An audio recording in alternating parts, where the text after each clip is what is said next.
Hi, I'm a frickin' nutcase, and today I might actually be one. The thermometer on the SD is showing me a lovely 4 degrees C, and given the way she feels and the riding conditions, I think that might even be a little optimistic. I'm not sure it's even 4 degrees C. It's clear and cold, the wind has died down, so I said, hey, you know, in Canada we don't get a huge long riding season. You gotta ride while the sun shines, so I'm off for a ride.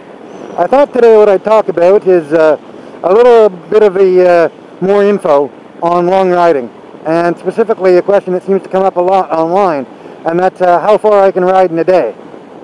Somebody who's planning a trip, that seems to be the first thing they ask. Just about all the online forums see that sort of question quite regularly.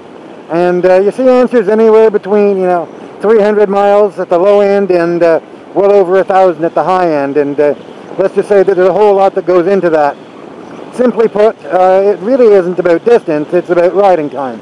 So the question really is, how long can I ride in a day? And you're the only one that can answer that. I ride to enjoy and experience the sights and sounds around me. As a result, I tend not to drive it at night. You don't see much at night. So I stick to the daylight hours. So in most parts of, I guess, the northern hemisphere, or maybe, non-equatorial parts of the world, 12 hours of light is pretty good. Well, if you're going to ride only when the sun shines to avoid the critters and to see the sights, of your 12 hours of rideable light, let's say, you're probably going to actually be moving about 10 hours of those. Sure, you can push it a little more, push it into twilight, maybe get 12 hours of actual riding in. But let's just work with some simple numbers here since, well, I'm riding and I need to keep the math simple so that I can concentrate in my ride as well. So you're going to get 10 hours of seat time. So that doesn't really tell you much about where you're going to be tonight when you head out in the morning. And the question it doesn't tell you is, kind of goes back to high school physics. Distance equals speed times time. So we've got the time, we've got the 10 hours, now we sort of need the speed. And the speed really comes down to the route you've chosen. If you've decided to hop on a major highway, 4-lane sort of an interstate, a motorway, depending what you want to call them in your part of the world, you're going to make a lot of distance in a short period of time.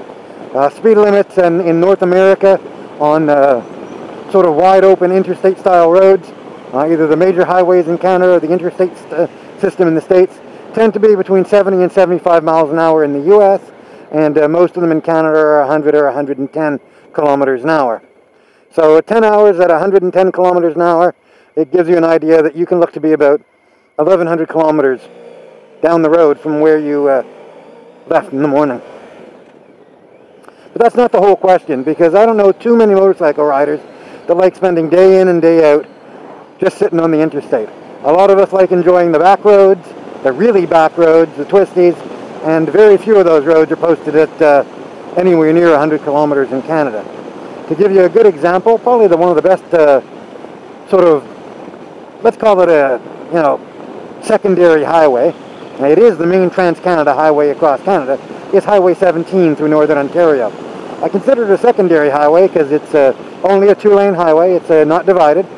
There's a few passing zones, and the speed limit largely is 90 kilometers an hour. And that's heavily, heavily enforced. You're going to see a lot of cops on that route. So that's not a road that you're going to be looking to make distance on. Fortunately, in a lot of stretches it from, say, Sault Ste. Marie, well up north of Thunder Bay, it's kind of a bloody amazing ride. So you don't really care so much about the fact that it's a lack of twisties. It's just so enjoyable. So you've picked a back road that's kind of fun to ride. Well, now you're looking at maybe 900 kilometers as sort of your distance for the day. But that's in nice weather, with no wind, and providing you've got enough gas range so you're not stopping every hour or so. You add in some rain, most of us ride a little slower.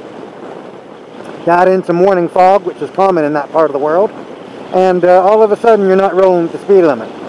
So on sort of a secondary highway, if you're riding that the whole day, you're probably anywhere between 700 and 900 kilometers, or 500 to 600 miles is probably a really good day in there. Of course, there's even further back roads. There's country roads, county roads, and all sorts of stuff posted at lower limits, and probably for many reasons they tend to be twistier and they tend to be more enjoyable. Those are a further sort of hindrance to speed. So really, if you want to figure out how far you're going to ride in a day, decide, you know, or figure out how long you can sit in the saddle, how long can you ride, and then your route and the weather conditions will sort of dictate how far you're going to be. I'm a frickin' nutcase.